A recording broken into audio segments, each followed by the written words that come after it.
حضرت ابو ہریرہ رضی اللہ تعالیٰ عنہ بیان کرتے ہیں، رسول اللہ صلی اللہ علیہ وسلم نے فرمایا، جب تم میں سے کوئی شخص نماز پڑھ رہا ہو تو وہ اپنے سامنے نہ تھوکے،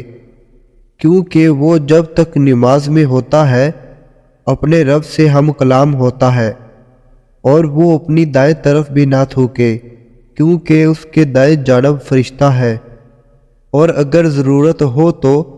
اپنی بائیں جانب یا اپنے پاؤں کے نیچے تھوکے اور اسے دفن کر دے۔ مشکوٰۃ المصابیح 710۔ حضرت انس رضی اللہ تعالیٰ عنہ بیان کرتے ہیں، رسول اللہ صلی اللہ علیہ وسلم نے فرمایا، میری امت کے اعمال کا ثواب مجھ پر پیش کیا گیا، حتیٰ کہ وہ تنکا بھی جسے آدمی مسجد سے اٹھا کر باہر پھینک دیتا ہے اس کا ثواب بھی لکھا ہوا تھا،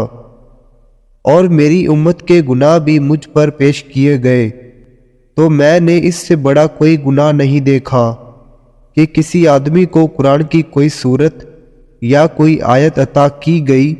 اور اس نے یاد کرنے کے بعد اسے بھلا دیا۔ مشکوٰۃ المصابیح 720۔